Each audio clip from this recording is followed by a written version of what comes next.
1.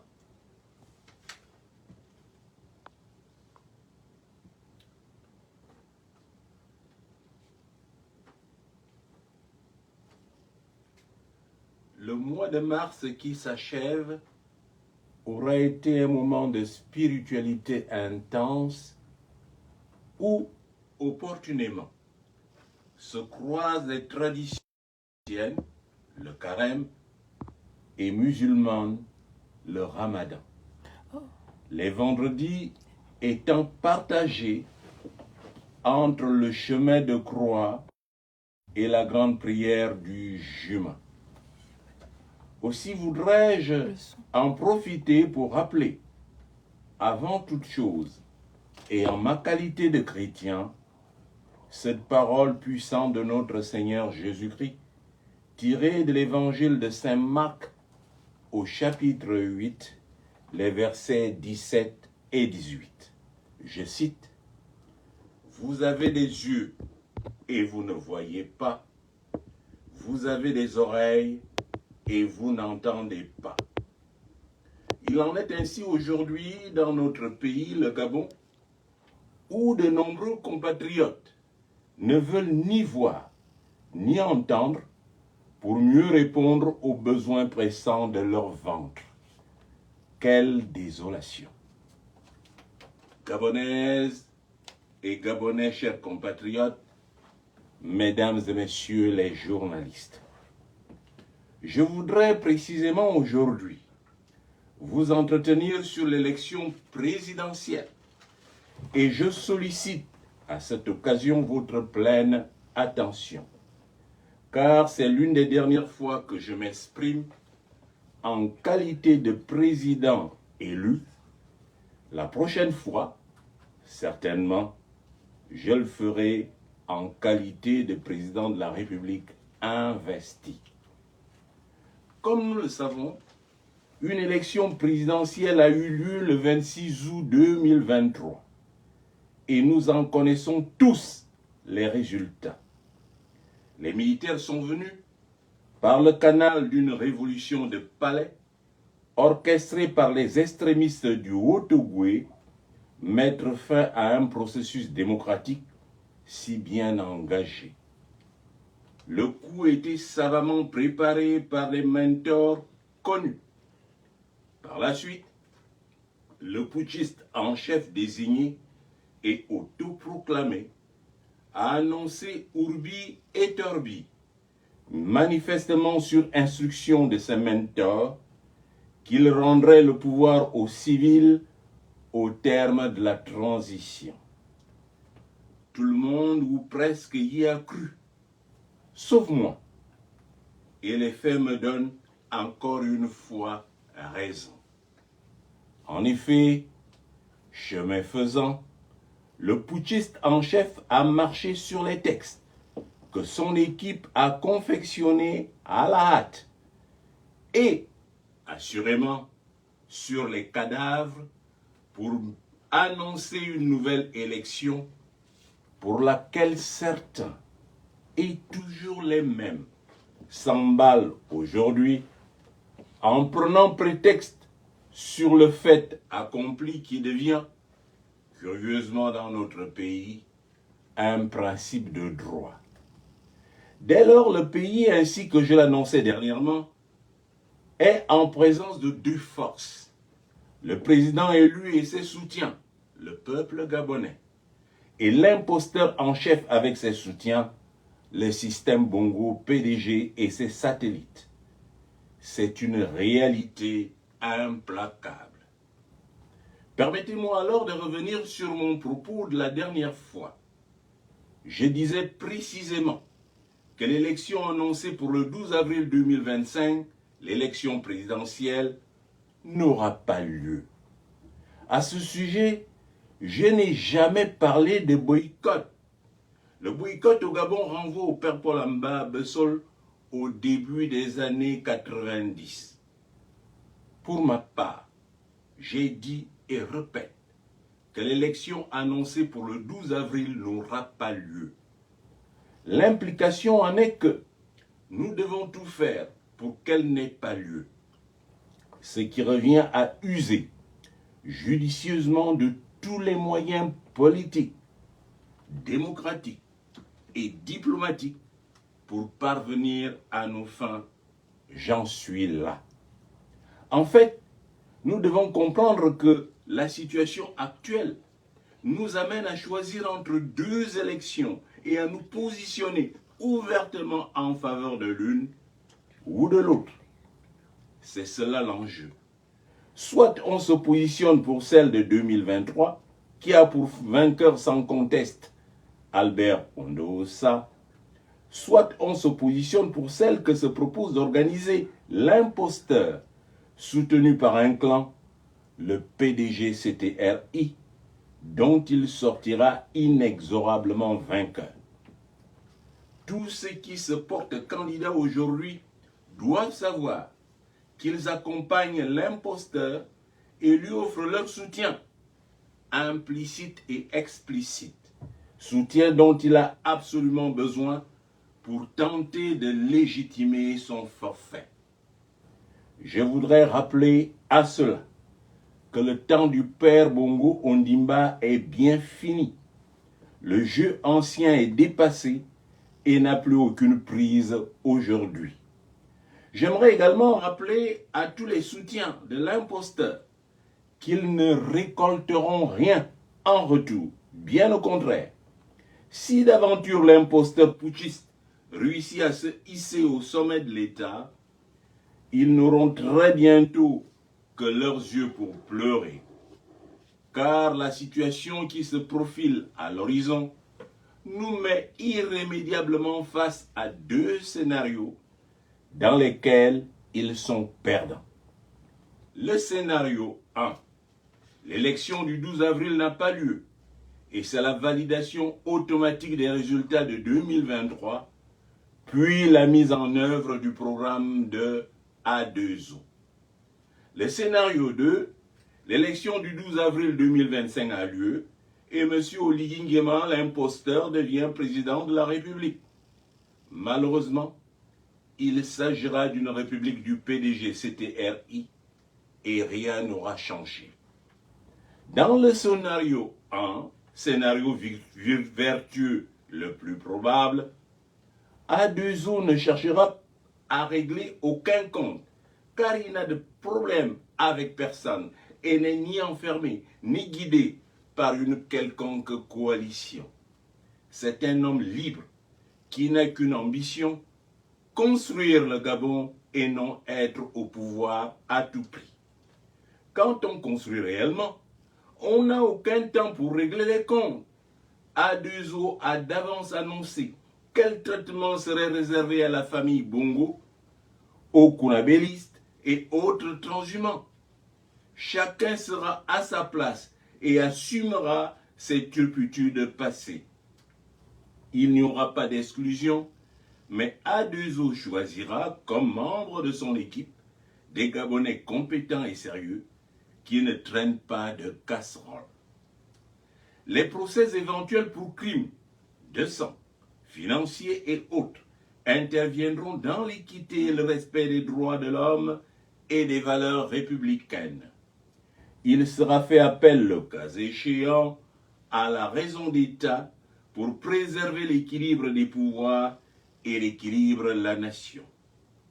Tout sera mis en place pour que le Gabonais soit fier de ses dirigeants, de ses institutions, de son pays et retrouve ainsi sa dignité.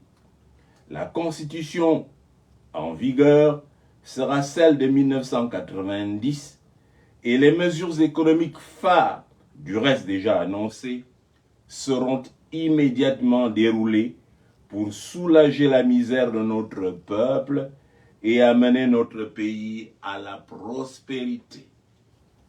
Dans le scénario 2, scénario catastrophe le moins probable, M. Oligui Nguema accéderait enfin au pouvoir suprême. Mais alors, bonjour les dégâts, car sa première et grande préoccupation sera de régler les comptes à tous ceux qui ont contribué à son ascension d'une part, et à tous ceux qui l'ont méprisé et insulté d'autre part. Les plus en vue sont les suivants. Premièrement, la famille Bongo et précisément Pascaline Bongo et ses satellites. Il voudra prouver au peuple qu'il n'a plus aucun lien avec eux et surtout avec elle. Deuxièmement, les pédigistes qui l'ont accompagné à Doubé. Ils compteront inévitablement parmi les premières victimes. Troisièmement, les membres de la plateforme Alternance 2023, car il n'en aura plus besoin. Quatrièmement, tout ce qu'il a récupéré dans mes rangs, parce qu'ils ne lui serviront plus à rien. Cinquièmement, tous les extrémistes, aussi bien ceux du Haut-Ogooué que ceux du canton qui est à Oyem, pour se donner bonne conscience. Ces frères zélés actuels, dont on connaît les travers, ne seront pas épargnés. Sixièmement, les activistes recyclés et désormais acquis à sa cause. Septièmement, enfin, les kounabélistes de tous bords, laïcs comme religieux, qui ne seront pas épargnés. Ils compteront eux également au nombre des victimes du système de dictature nouvellement instauré. C'est alors, ne craignant plus loin, qu'il révélera à tous ceux-là sa vraie nature. Laissons courir. Les temps qui arrivent leur renverront tôt ou tard au visage les conséquences de leurs errements actuels. Chers compatriotes, tout est clair à présent. Il vous appartient de bien vous positionner aujourd'hui pour, d'une part, mériter la place que vous allez occuper demain, et d'autre part, convenir du sort et du traitement qu'ils vous seront réservés dans un futur proche, ou le dressement certain de notre pays avec A2O, ou le chaos assuré avec Brice Clotaire Oligui et ses zélés du PTG-CTRI. Ainsi que le disait Moïse au peuple, tiré du livre du Deutéronome au verset 15 du chapitre 30, je cite, « Vois, je mets aujourd'hui devant toi, ou le bien, la vie et le bonheur, ou la mort et le malheur. » Fin de citation. Hasta la victoria siempre. Que Dieu bénisse notre pays, le Gabon. Je vous remercie. À présent, comme d'habitude, je peux effectivement me soumettre aux quelques questions des journalistes à l'issue de cette intervention. Je vous écoute.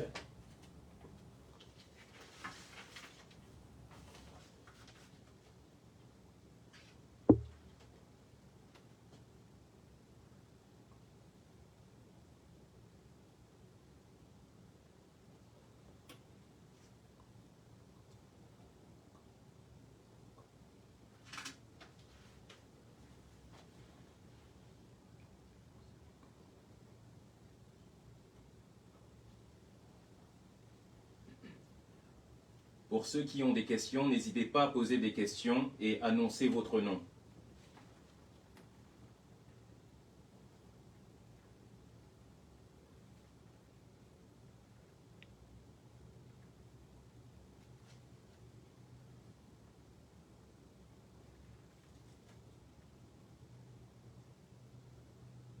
Les questions seront à poser en commentaire. Posez des questions en commentaire.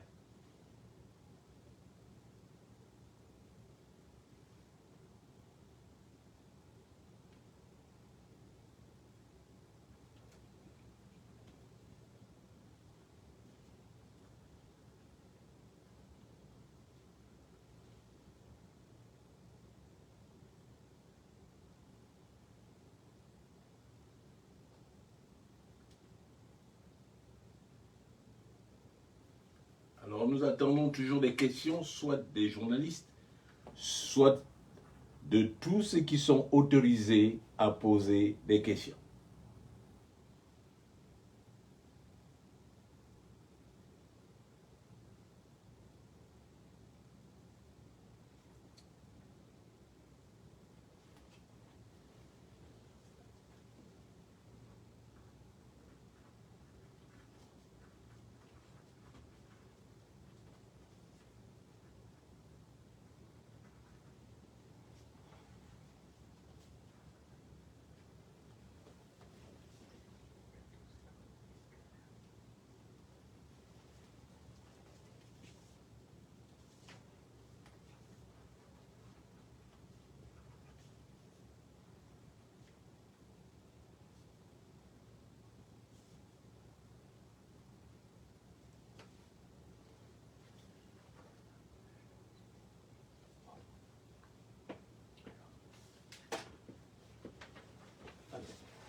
12 est dans 2 semaines, que faire? Alors, il y a quelqu'un qui me demande le 12 est dans une semaine, que faire? Mais c'est toujours cela les Gabonais. Que faire? Je pense que, aussi bien la dernière fois que cette fois-ci, j'ai été entièrement clair. Il revient à chacun, acte 1, se positionner. Vous êtes pour quelle élection? Il y a 2 scénarios qui se présentent face à nous. Ou vous choisissez le scénario que j'appelle vertueux, c'est l'élection de 2023. D'abord ce positionnement. Ou vous choisissez le scénario catastrophe et vous vous positionnez. Ça c'est acte 1. L'acte 2, il est temps que par vous-même vous réfléchissiez. Quel est mon rôle dans la société? Comment faire en sorte que cette élection du 12 avril n'ait pas lieu? Qu'est-ce que moi, en tant qu'individu, je peux faire? Et là, l'indication est précise. Moyens démocratiques. La démocratie nous donne un certain nombre de moyens, des marches, des sit-ins. Vous n'allez pas attendre que quelqu'un vous dise de le faire. Des grèves. Vous avez, deuxièmement, des moyens diplomatiques. Nous avons les missions diplomatiques qui sont chez nous.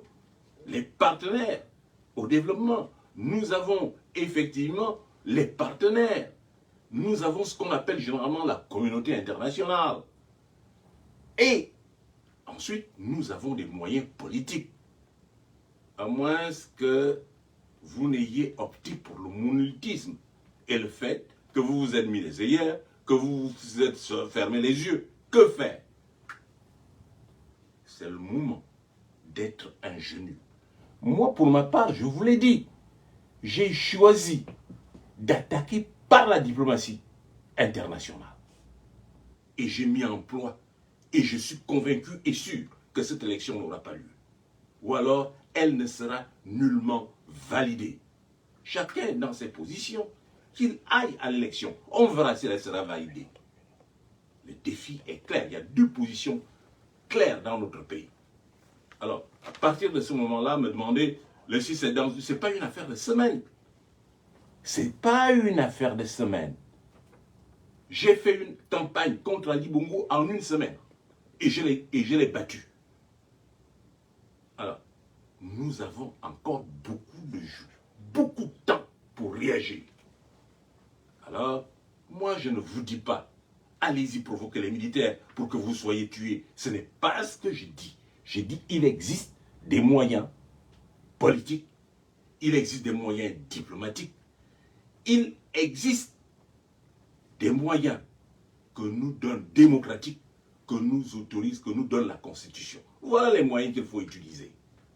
Alors, là, de ce point de vue, il n'y a pas de place. On va encore faire comment? Parce qu'il s'agit là de l'avenir de notre pays.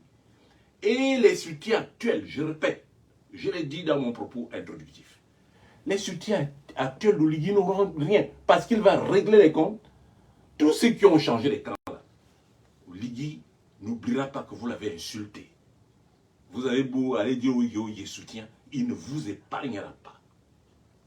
Tous ceux qui véritablement l'ont insulté hier, il ne vous épargnera pas. Et l'un des principes les plus connus de tous les dictateurs du monde, c'est qu'ils se débarrassent automatiquement, une fois au pouvoir, de tous ceux qui les ont portés au pouvoir. Ça, c'est une règle implacable. Alors donc, vous le soutenez, mais vous verrez très très bientôt de quoi il est capable. Alors à partir de ce moment-là, il a encore temps pour le peuple gabonais de se ressaisir. Vous voulez quel discours? Vous voulez quelle maquette? Moi, depuis le début, j'ai dit, voyez mes mains. Je ne suis pas là pour amener le peuple gabonais à la guerre. Non.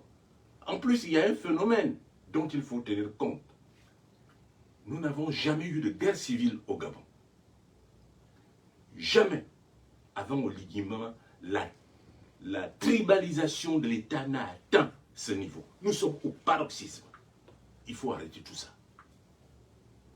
Si vous êtes des Gabonais et que vous aimez votre pays, aucun Gabonais conséquent et sérieux ne peut accepter ce qui est en train de se passer. Voilà ce que je dis. J'attends vos autres préoccupations et questions.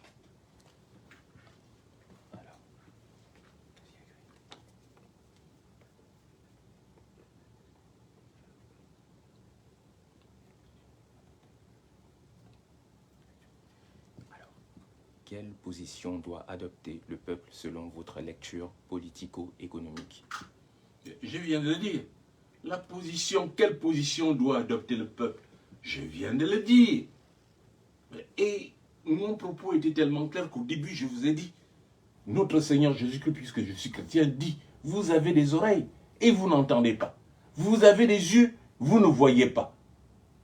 Il faut se mettre des œillères pour ne pas voir ce qui se passe dans notre pays aujourd'hui. Nous courons à la catastrophe. Qu'est-ce que le peuple doit comprendre? Le peuple doit comprendre que l'élection du 12 avril ne doit pas avoir lieu. Moi, je travaille, 1, pour qu'elle n'ait pas lieu, 2, pour qu'elle ne soit pas validée à l'international et qu'Oligui Nguema retourne dans sa caserne. Clair, il n'y a pas d'autre, il n'y a pas de troisième solution. Maintenant, si vous l'acclamez, vous aurez tôt ou tard ce que vous cherchez. C'est clair.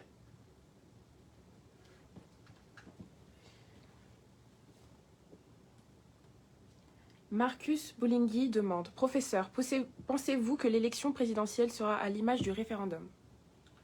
Bien. L'élection présidentielle ne peut pas être à l'image du référendum. Pour une raison bien simple. Le référendum est à la limite impersonnel.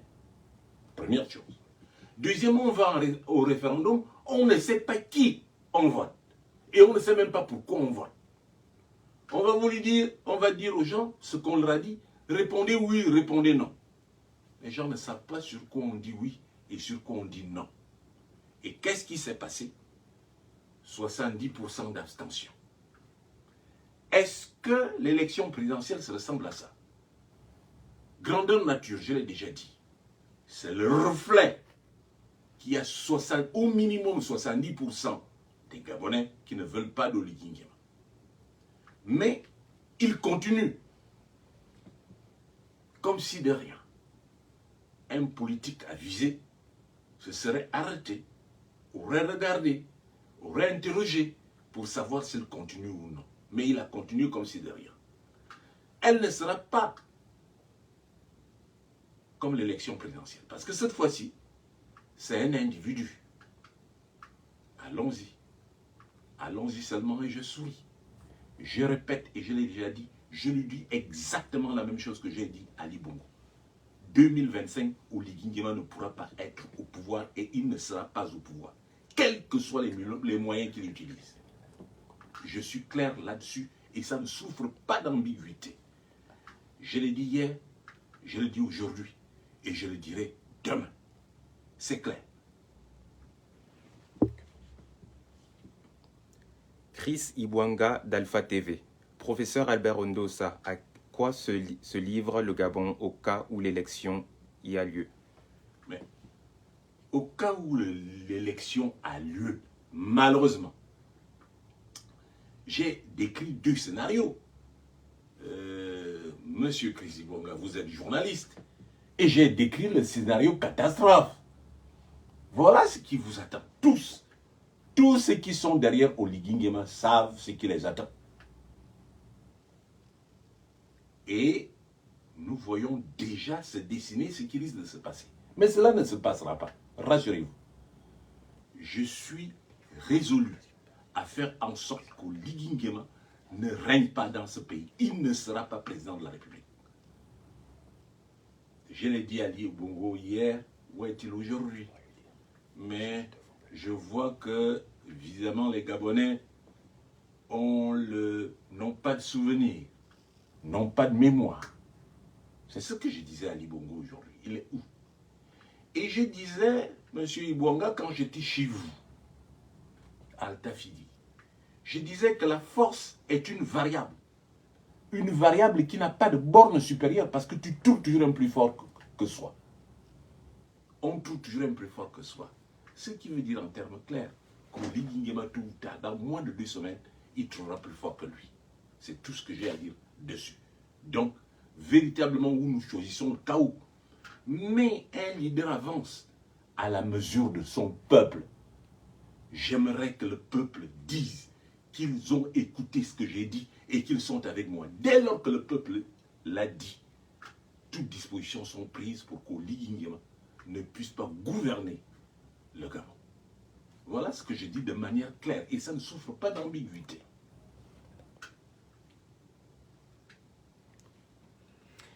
Abraham Ogundu demande: que pensez-vous de la mise à disposition du candidat Oligui Nguema par l'armée afin de concourir à l'élection présidentielle? Quand nous posons des questions, et là je vais un peu faire de l'esprit, c'est l'armée qui met à disposition un candidat. L'armée, c'est quel pouvoir? C'est comme ça que ça se passe. C'est un individu qui fait une demande de mise en disponibilité. Et dès lors qu'il fait cette demande de mise en disponibilité, d'abord je tiens à rappeler que le militaire c'est un fonctionnaire. Il fait une demande de mise en disponibilité qui est traduite au ministre de la fonction publique via le commandant en chef de l'armée. Mais la démarche de Lugui, elle n'est pas bonne. Qui a vu le texte? Il a fait une demande auprès de qui? Qui a vérifié la demande? Puisque nous sommes en période électorale, il faudrait que nous ayons tous les documents datés, authentifiés. Qui a fait la demande?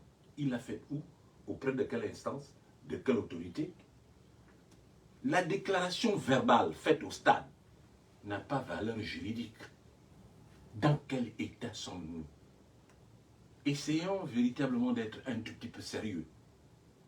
Tout ce qui s'est fait depuis le 30 août se fait sur la base du non-droit et se fait sur la base du dit. En quoi le dire remplace un acte juridique, un acte administratif? Alors donc, pour moi, je n'ai pas vu ce texte-là et je dis qu'Oligui Nguema se paye la tête des Gabonais. Il n'a pas démissionné, il n'a pas écrit une lettre, aucune autorisation ne lui a été donnée. Il reste toujours commandant en chef de l'armée. Parce que c'est sa seule couverture. Il ne peut nullement se présenter comme civil à l'élection présidentielle. Il a fait... Donc moi, je ne crois pas qu'il est civil et ça ne change rien. Moi aussi, je peux dire que je suis devenu militaire du jour au lendemain. Ça change quoi dans la réalité? Alors, il y a des choses que nous acceptons. J'aimerais faire une extension. Oligui Nguema dit qu'il a fait un coup d'État. J'en rigole. Cela prouve qu'Oligui Nguema ne connaît même pas l'armée. Parce que quelqu'un qui connaît l'armée, un général, qui plus est, ne peut pas dire que j'ai fait un coup d'État. Un général ne fait pas un coup d'État dans une armée. Dans aucune armée du monde. Ça n'existe pas. Je suis désolé. Il existe dans l'armée le directeur des opérations. Ce n'est pas lui qui fait les coups d'État. Il existe dans l'armée des sous-officiers qui ont les troupes. C'est eux qui font les coups d'État. Il a fait quel coup d'État? Comment? Parce qu'on l'a soulevé, la garde présidentielle l'a soulevé. Alors donc arrêtons ça. C'est une révolution de palais. Et il ose dire qu'il a fait un coup d'État, il n'a pas fait de coup d'État. On l'a appelé en disant que c'est la situation la moins mauvaise pour des gens qui sont connus, des extrémistes du Haut-Ogooué, ils sont connus. Les mentors d'Oligui Nguema sont connus. Je connais la liste. J'ai le compte rendu de la réunion qui a eu lieu. Alors à partir de ce moment-là, qu'on ne nous raconte pas l'histoire. Qu'il raconte son histoire à tout le peuple gabonais, mais le peuple finit par comprendre que véritablement ce sont des fariboles. Il n'y a rien de sérieux dans ce qu'il fait, rien de sérieux dans ce qu'il dit. Voilà où j'en suis.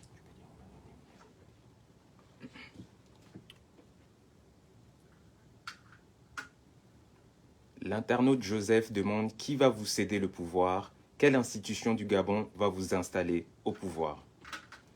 Qui va me céder le pouvoir? Est-ce qu'on cède le pouvoir?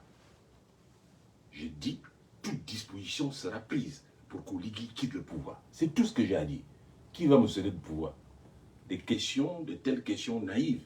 Je ne suis pas ni fou du ventre de ma mère. Autant que je sache. Je dis 2025, je serai au pouvoir. Et Oligui sera la caserne. S'il n'est pas à la haie. Claire, je ne reviens pas dessus. L'internaute Darel Ntoutoum demande: Professeur, qu'est-ce qui justifie selon vous l'enthousiasme de certains Gabonais qui vous ont soutenu hier derrière BCON? Alors, qu'est-ce qui justifie l'enthousiasme? Alors, comment mesure-t-on l'enthousiasme? Quelle différence fait-on entre quelqu'un qui est content et quelqu'un qui est enthousiaste? Prenons tous les membres de l'alternance 2023, les responsables. Qui est enthousiaste dans la campagne de Oligui Nguema? Nous suivons tout ce qui se passe. Qui est enthousiaste? Prenez les prises de parole de ceux-là, lorsqu'Ondos a été candidat, et prenez les prises de parole de ceux-là quand Oligui Nguema est candidat. Faisons la différence entre l'enthousiasme et le fait qu'on soit contraint pour les besoins de la cause de nous mettre derrière Oligui Nguema. Donc, pratiquement, il n'y a pas d'enthousiasme. Utilisez un autre mot. Je parlerai de contrainte. Qu'est-ce qui fait la contrainte? Dès lors qu'on traîne les casseroles, effectivement, dès lors que vous êtes menacé, dès lors qu'on menace votre famille, à partir de ce moment-là, en bon père de famille, vous prenez des positions de fait et non des positions de droit. Voilà. Mabonda Yves demande: pourquoi vous ne choisissez pas un candidat qui vous semble propre comme vous parmi les 8 afin de le soutenir pour mettre fin à ce système vu l'éminence de l'échéance électorale? Voilà pourquoi je mets du temps à ouvrir le débat. Parce qu'il y a des questions souvent naïves. Citez-moi un seul candidat qui ne procède pas du PDG. Citez-moi un seul candidat qui n'a pas été poussé par Oligui pour justifier effectivement son forfait. Citez-moi un seul. Nous avons là-dedans ceux qui sont présentés 2 ou 3 types de candidats. Il fallait qu'Oligui Nguema ait en face de lui des personnes. Certains sont PDGistes.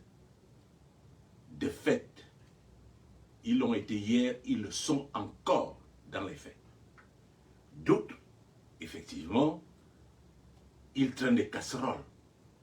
D'autres, ils ont été nommés par Oligui Nguema. D'autres ont été financés par Oligui Nguema. Prenez la liste des personnes. Qui est capable de sortir? Vous n'êtes pas du système Bongo PDG. Qui est capable de sortir 30 millions à fonds perdus? C'est qui? Alors, arrêtez de poser des questions naïves. Vous comprenez bien ce qui se passe, mais vous voulez me faire dire ce que vous savez déjà. Tous les candidats, soit ils appartiennent au PDG, ils défendent leur système, soit alors, c'est des gens qu'Oligui Nguema a suscités pour faire le nombre. Voilà où nous en sommes.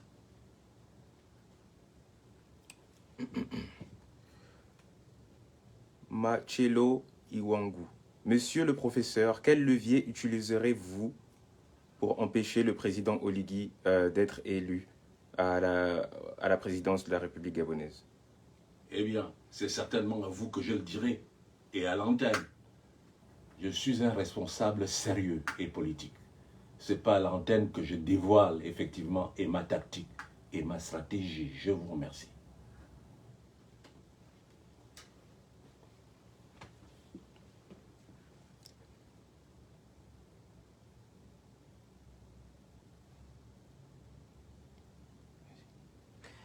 Nicolas Ondo Nguer demande: Monsieur le Président, s'il y a élection et validation de celle-ci, que devrait faire ou penser la population qui vous suit depuis Alternance 2023? Question très intéressante et pertinente. Si vous m'avez bien écouté, j'ai développé deux scénarios. Et si vous m'avez bien écouté, j'ai bien dit que ce à quoi je m'emploie, c'est que, 1, il n'y ait pas élection. Et si d'aventure il y a élection, cette élection ne sera pas reconnue internationalement. La pression sera telle qu'Oligui Nguema sera obligé de regagner la caserne. Voilà ça à quoi je m'emploie. Et je peux déjà vous dire qu'Oligui Nguema ne sera pas au pouvoir en 2025. Claire. Christian Ibwanga d'Alpha TV demande: Professeur, vous avez averti en 2023 Ali Bongo. Il y a eu par la suite coup d'État. Devrions-nous avoir peur de ce qui pourrait arriver? Vos paroles ont toujours eu raison. Eh bien, malheureusement, j'ai toujours eu tort d'avoir raison très tôt. Lorsque j'avertis Ali Bongo, je vais vous donner un secret. Je suis un économiste. Et si vous fouillez bien, derrière tout chef d'État au monde, il y a au moins un économiste de qualité. Dès lors que vous êtes économiste et que vous êtes au rang des économistes reconnus, vous avez nécessairement toute l'information nécessaire. Vous avez toute l'information. Et je peux vous dire que lorsque je prends la parole et que je dis quelque chose, je le dis en toute connaissance de cause. Je répète, Oligui Nguema ne sera pas au pouvoir en 2025. Et si Ali Bongo m'avait écouté, la situation serait meilleure aujourd'hui. D'abord, sa situation personnelle. Je n'aurais pas pourchassé. Je n'aurais pas pourchassé sa femme et son enfant. Je n'aurais pas entretenu le tribalisme. Je n'aurais pas effectivement cherché à régler les comptes. Je ne serais pas rentré dans les biens des individus. Je ne serais pas allé piller les maisons des individus et en faire ma propriété. Non. Les choses se seraient faites selon les règles de l'art. Si quelqu'un est soupçonné de détournement ou si quelqu'un est soupçonné de richesse ou de biens mal acquis, c'est au tribunal d'en juger. Les procédures doivent être correctes. Or, ce qui s'est passé, Oligui Nguema et sa bande du CTRI se sont empressés de s'approprier et de l'argent et des biens qui n'étaient pas les leurs. Là est le problème. Ali Bongo ne m'a pas écouté. Pourtant, plusieurs personnes le lui ont recommandé. Des chefs d'État le lui ont recommandé. Ses amis chefs d'État le lui ont recommandé. Ali Bongo est resté insensible. Je pense, j'ose croire que Oligui Nguema a de la famille. J'ose croire qu'Oligui Nguema a des parents.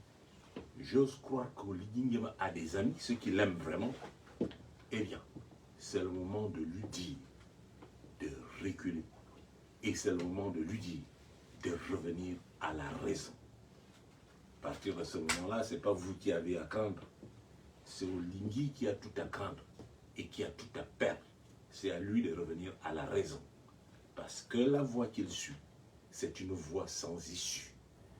Et ses collaborateurs les plus proches le savent. Et tous ceux qui font semblant de le suivre le savent. Tout le monde le sait. La majorité de la population gabonaise le sait. Il a été averti spirituellement. Il a été averti par des sages. Il a été averti par des responsables divers de notre pays. Mais il sentait, eh bien, qu'il continue à s'entêter et à détruire notre pays. Personne n'a jamais détruit un pays sans avoir le revers de la médaille. Voilà ce que je vous réponds. Merci de la question pertinente. L'internaute Philippe Cortez demande, ou du moins Philippe Chibinda. Général Oligui a récemment réuni les bailleurs de fonds internationaux et ces derniers ont affirmé que le Gabon est sur la bonne voie. Est-ce normal après l'analyse que vous aviez faite quelques mois auparavant? J'ai du mal à répondre à ces questions. il a réuni les bailleurs de fonds internationaux et ils ont dit quoi?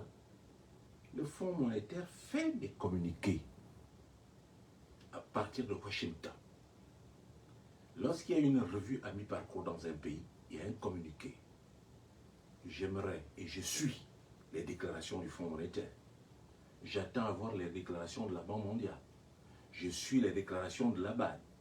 Bien évidemment, on peut réunir les gens, mais ils viennent, ils vous écoutent. Et qui fait le rapport?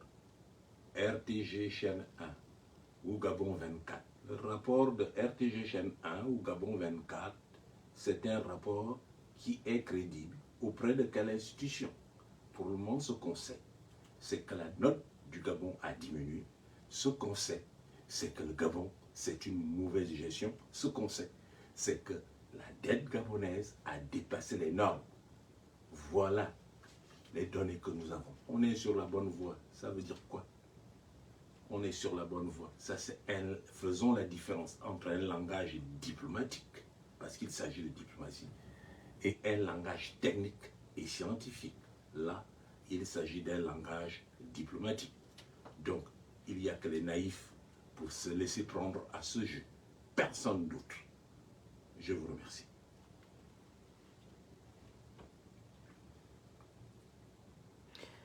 Fred Njota demande: pourriez-vous mettre fin à la France-Afrique si vous passez au pouvoir? Alors, c'est des questions sur lesquelles je me suis déjà prononcé et je vais reprendre.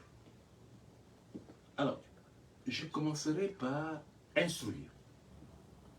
La Grande-Bretagne est un pays développé. Les députés britanniques ont voulu sortir de l'Europe. La Grande-Bretagne y a mis combien d'années? La Grande-Bretagne y a mis minimum 3 ans. Et aujourd'hui, les problèmes ne sont pas encore totalement réglés. Lorsque la Côte d'Ivoire voulait sortir effectivement de la zone franc, j'ai fait une étude à l'époque.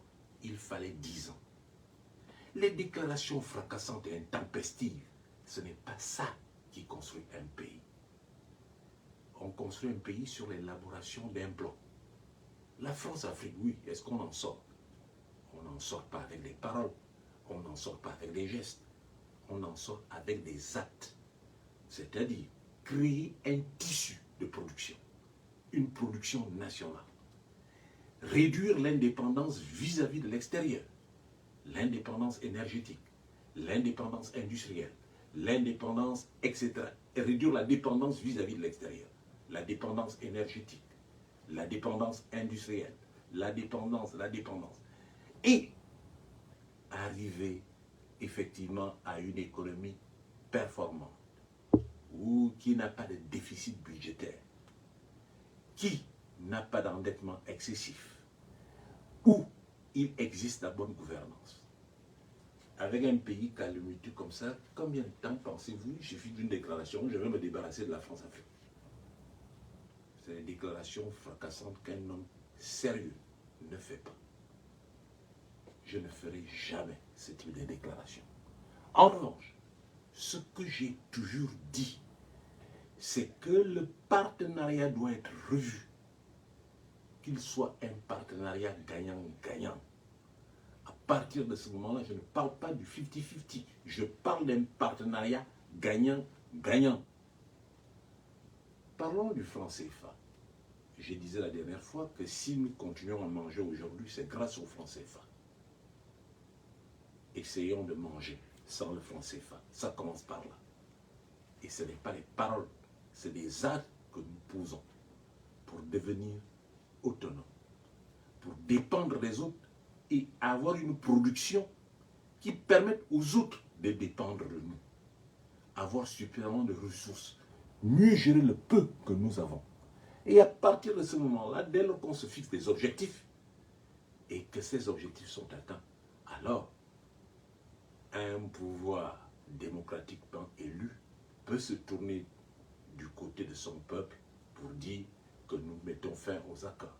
Mais les accords, on ne met pas fin aux accords lorsque vous avez une population affamée, qu'il y a mieux à faire avant. Bien sûr qu'il Il y a l'antécédent et il y a la conséquence. Mais véritablement, il ne faut pas rentrer pour l'heure dans ce type de débat.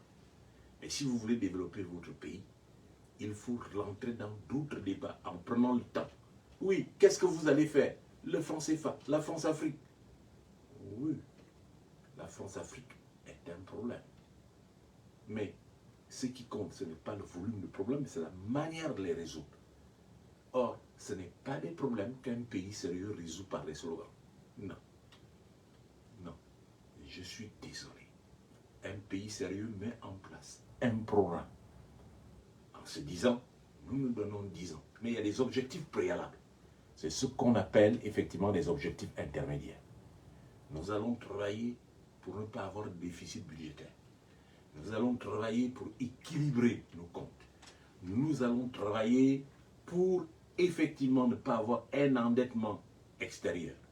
Nous avons travaillé pour avoir une masse salariale qui réponde aux normes communautaires. Il y a des objectifs intermédiaires.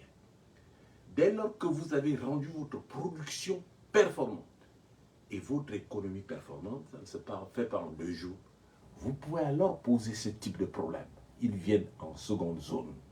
On ne les pose pas en première instant et de manière brute, sans s'y être préparé. Sinon, vous allez aboutir à ce que fait Oligui. Il n'a pas été préparé au pouvoir, il ne sait pas ce que c'est. Alors, moralité, vous voyez vous-même ce qui se passe lorsqu'il est face à des journalistes extérieurs qui ne sont pas de France 24, d'Afrique, de Gabon 24, qui ne sont pas de la RTG chaîne 1, qui ne sont pas des journalistes qu'il paye. Il est complètement désarçonné. Il faut se préparer à cela. Et ça prend du temps. La construction prend du temps. Je l'ai dit 1 fois, je l'ai dit 2 fois, je l'ai dit 3 fois. Alors à partir de ce moment-là, ce n'est pas avec un chômage de plus de 50% sur les jeunes que vous avez dit que vous vous débarrassez de la France-Afrique. Les entreprises vont venir d'où? Vous faites venir quelles entreprises? De quel pays? Qui va donner le boulot aux jeunes des œuvres que nous avons? Alors, véritablement, je suis toujours gêné de ce type de questions où on met en avant l'idéologie, oubliant que il y a des préalables. Nous, ne serait-ce que nourrir une population, la mettre à l'aise.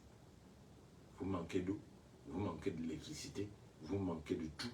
Vous avez des dirigeants qui dilapident toute votre richesse au vu et au su de tout le monde, où il n'y a pas de normes, où parce qu'on est frère de président, on peut se permettre de se balader avec des millions et des milliards. Voilà. C'est cet état-là dont vous voulez? Ok, allez-y. Voilà où nous en sommes. Il s'agit de faire en sorte que nous construisions notre pays. Nous le construisions politiquement, démocratiquement, économiquement. Arrivera un moment, effectivement, où nous allons juger par rapport, effectivement, aux jalons que nous posons, pour nous dire, est-ce qu'il n'est pas temps aujourd'hui, puisque le Gabon devient un pays émergent, un pays nouvellement industrialisé, est-ce qu'on peut poser le problème de la France-Afrique? Est-ce que nous pouvons en sortir? Voilà en quel terme le problème se pose. Et ça ne se pose pas en d'autres termes, objectivement. À moins, effectivement, qu'on aille dans une république de slogans. Il ne s'agit pas de slogans. D'autres questions? Encore peut-être 2 questions. L'internaute Théodule Rodrigue Ndongui demande: Professeur, avec ce scénario que vous envisagez, ne doit-on pas craindre un autre coup d'État? Moi, ce n'est pas moi qui fais les coups d'État. Je ne vous ai jamais dit que je vais me positionner pour un coup d'État. Et moi, qu'est-ce que j'ai à craindre un coup d'État? C'est Oligui Nguema qui doit craindre un coup d'État. S'il continue, il aura peut-être un coup d'État, et de la part des personnes dont il croit qu'ils sont les siennes. C'est tout. Moi, je ne suis pas là. C'est ce que je disais à Ali Bongo hier. Il comptait sur la garde républicaine. La garde républicaine l'a enlevé. Oligui, je ne sais pas sur quoi il compte. Il compte, je ne sais pas sur quoi. Alors allons-y, et on fera bien.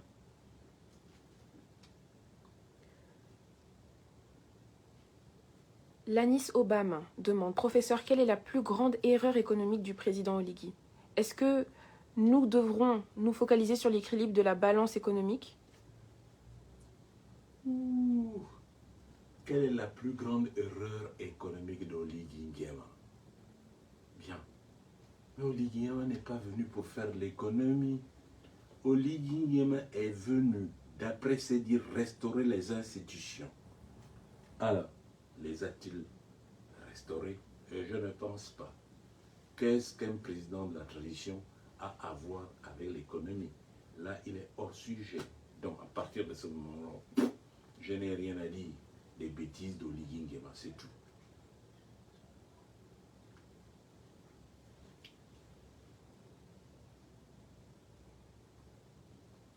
Encore des dernières questions?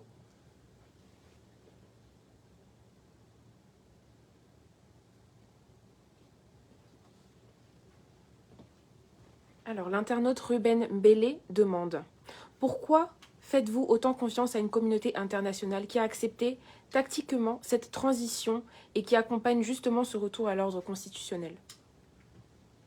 Je crois que il ne sait pas de quoi il parle. Ce n'est pas une bonne question.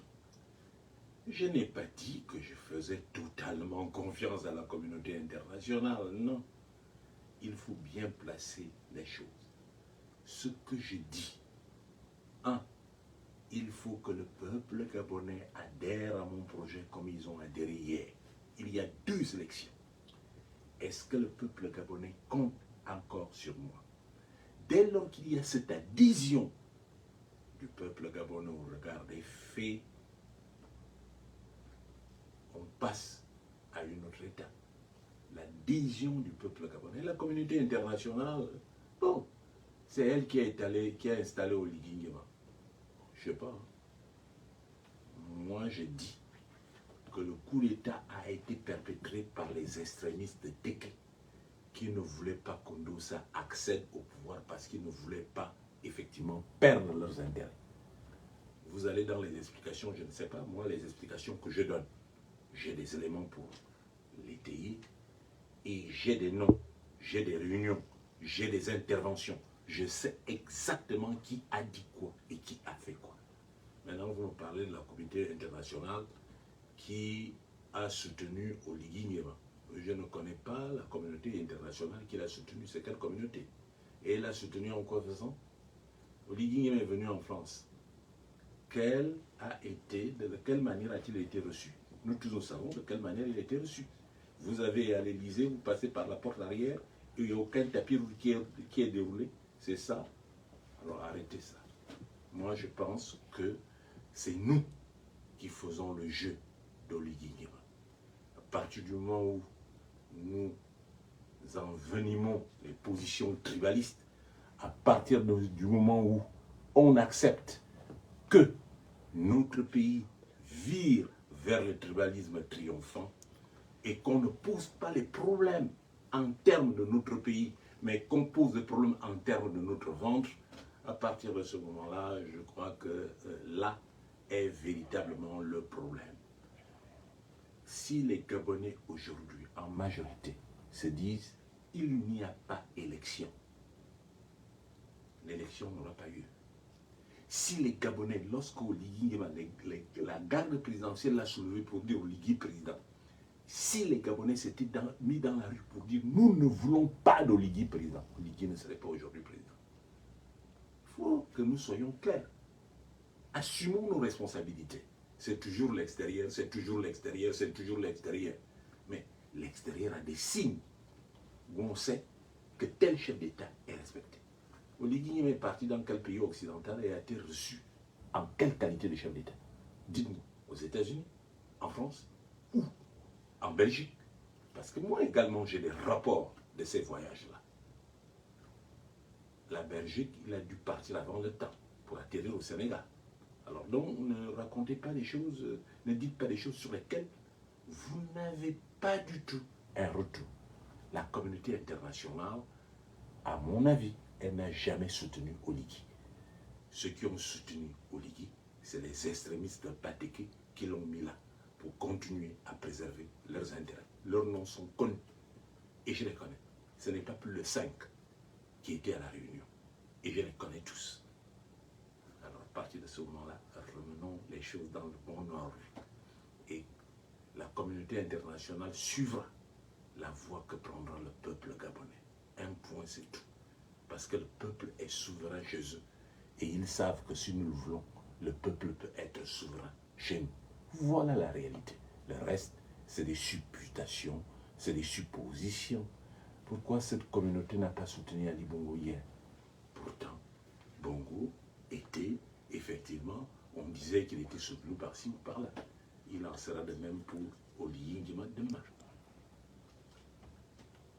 Oui. Deux dernières questions. D'accord. Alors, professeur, que pensez-vous du rachat par l'État gabonais des sociétés pétrolières? Oh. Cher internaute, j'ai déjà répondu à cela. Ne nous attendons pas à cela, ce n'est pas ce qui est essentiel. Il faudra reconstruire notre Gabon dès lors qu'Albert Ondossa sera au pouvoir. Et véritablement, on n'a pas les moyens d'acheter une compagnie pétrolière. Tout cela, c'est des trompe-l'œil. Et si nous ne laissons pas à ce jeu, nous contribuons à la chute de notre pays et à la destruction de notre pays en termes réels. Je n'en pense pas du tout. Il en est ainsi de ce qui se fait aujourd'hui, comme Dassala hier. C'est exactement la même sauce tomate. Je n'en crois pas un seul mot. Quel est le but de votre sortie d'aujourd'hui? Alors, le but de ma sortie aujourd'hui, c'est tout à fait clair. Interpeller les Gabonais pour leur dire que le vote, de mon point de vue, ne doit pas avoir lieu. Pour ma part, j'ai pris toute disposition utile à cet égard. Mais ces dispositions n'ont de valeur que si le peuple gabonais suit. Il faut qu'il suive mon mot d'ordre. Et le 12 avril n'aura jamais lieu pour que A2O vienne le plus rapidement au pouvoir et que son programme soit mis en œuvre pour le plus grand bien du peuple gabonais.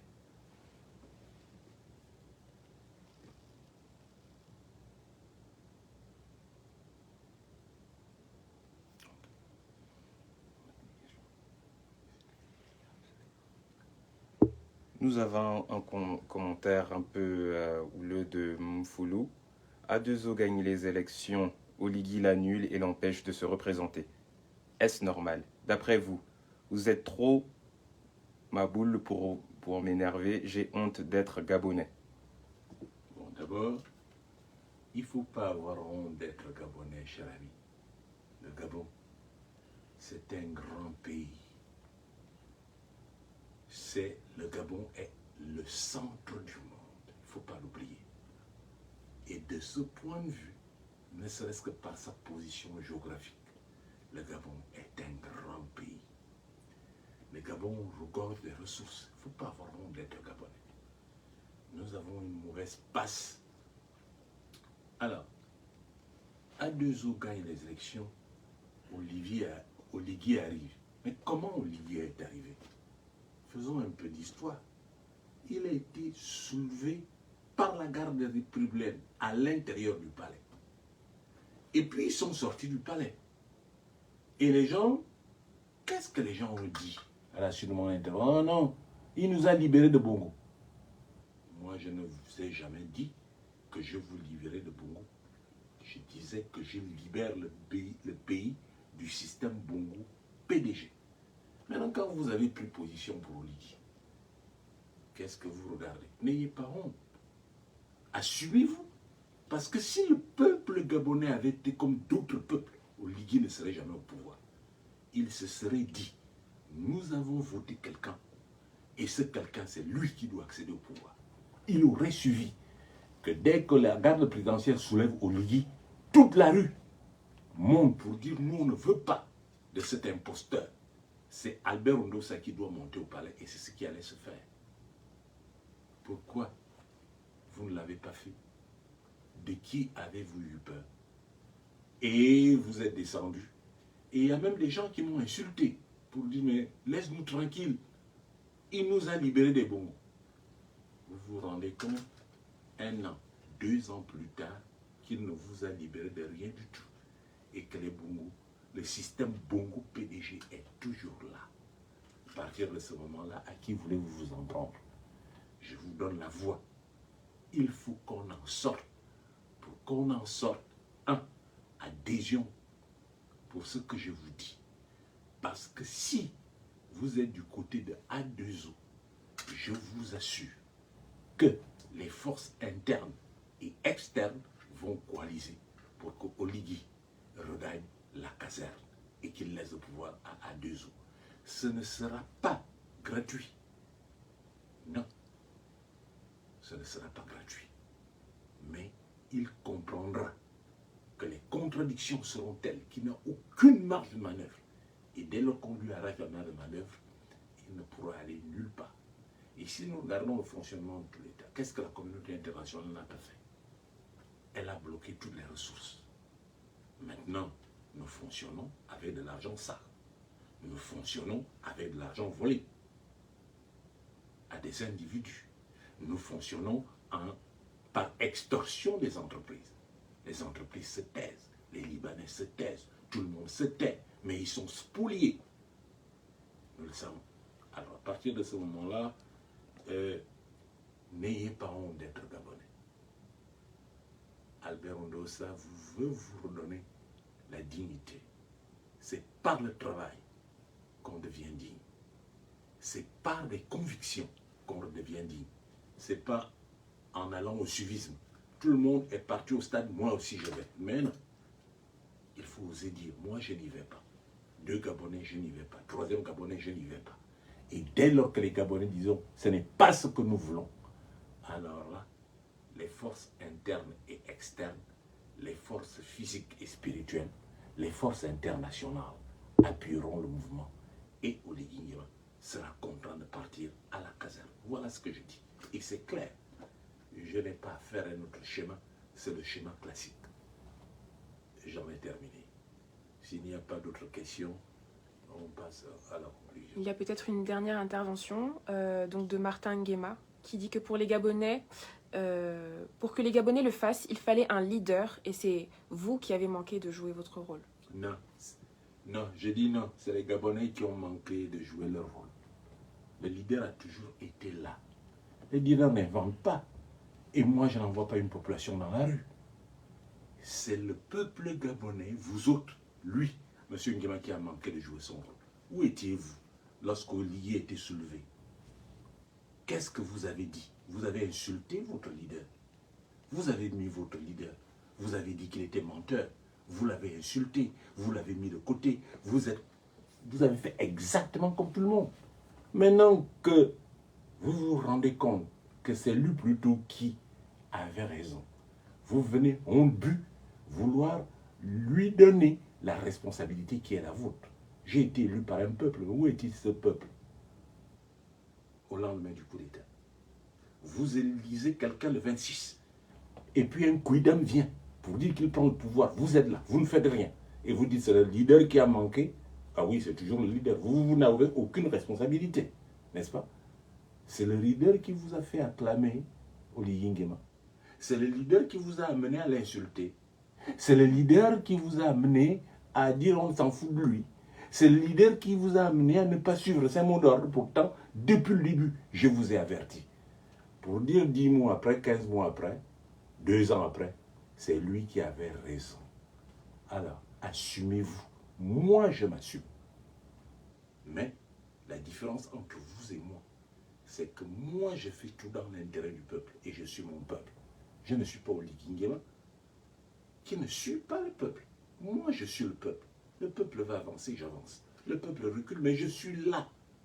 Quand le peuple est prêt, le leader est là. Je n'ai jamais manqué de lucidité. Je vous ai toujours averti. Je suis toujours intervenu au risque de ma vie. Mais vous, qu'est-ce que vous assumez comme responsabilité? Savez-vous que les Camerounais et les autres, les Sénégalais, se payent notre tête, disent que les Gabonais ne sont pas un vrai peuple? Alors à partir de ce moment-là, il faudrait que vous sachiez que votre responsabilité est désormais engagée. Je viens de vous tendre une nouvelle prêche, une nouvelle perche. À vous de la récupérer ou non. À vous de suivre ou non. Sinon, si vous sciez au Ligui, vous n'aurez que vos yeux pour pleurer. Je suis là pour montrer la voie et vous demander de la suivre. Si vous n'adhérez pas à ce que je vous dis, que voulez-vous que je fasse? Et je répète aux jeunes que ma vie est derrière moi. Si je le fais, ce n'est pas pour moi. C'est pour les générations futures. Alors, construisons notre pays. Cessez d'être défaitiste. Posez-vous la question. Quelle est ma responsabilité? Vous qui m'avez posé la question. Quelle est la vôtre? Quelle est la vôtre? Moi, je sais ce que j'ai pris comme engagement, ce que j'ai pris comme coût, ce que j'ai pris comme risque. Vous avez pris quel risque? Arrêtons. Le Gabon est dans cette situation-là. Ce n'est pas faute de n'avoir pas eu de leader, mais parce que le peuple ne s'est pas montré conséquent par rapport à lui-même. Peuple gabonais, redressez-vous. Pour une fois, il est encore temps de récupérer notre histoire, de récupérer le pouvoir et d'aller effectivement sur le droit chemin. Voilà ce que je peux vous répondre. Le mot de fin. Alors, je crois que j'ai fait ma part. Je tenais à vous parler aujourd'hui. Parce que vous avez l'impression qu'il n'y a personne. C'est faux. L'impression que nous donnons à l'extérieur, c'est que nous n'avons pas de peuple. Un peuple qui sait ce qu'il veut. Les Sénégalais ont arraché leur victoire. Ils ont arraché leur pays des mains de Wade. Ils ont arraché leur pays des mains de Macky Sall. Les Sénégalais. Les autres pays l'ont fait. Les autres peuples l'ont fait. Nous sommes à la croisée des chemins. Je vous ai interpellé ce soir pour vous dire de ne pas aller au découragement. Il y a quelques jours qui nous séparent du vote, mais rien ne vaut un peuple volontaire, un peuple engagé. Vous avez tout dans les mains pour que cette élection ait lieu. Et moi, je prends les dispositions qui sont les miennes pour qu'elle n'ait pas lieu. Mais j'ai besoin d'un coup de pouce de ce peuple gabonais qui ne se contente pas des ailes des noms. Je ne vous en ai jamais donné hier et je ne vous en donnerai jamais demain. Ce que je vous donnerai, c'est du travail. Ce que je vous donnerai, c'est la raison. Ce que je vous donnerai, c'est le développement de votre pays. Ce que je vous donnerai, c'est l'école pour la prospérité de vos enfants. Ce que je vous donnerai, c'est les hôpitaux pour que le Gabonais puisse se soigner. Voilà ce que j'entends vous donner. Ce que je vous donnerai, c'est les infrastructures. Et tout est prêt. Les bailleurs de fonds sont là. Et il y a la crédibilité. Olivier ne vous donnera rien. Il vous donnera la dictature. Mais c'est à vous que revient le choix ultime. Ou vous refaites la même bêtise que le 30 août. Vous vous dites, on est tombé une fois. Cette fois-ci, on ne tombe pas. Pas d'élection. Pas d'élection. Pas d'élection. Et si vous le pensez et que vous le dites, nul doute que dans une semaine, dans 2 semaines, Olivier Nguema ne sera plus là. Je vous remercie. Bonne soirée.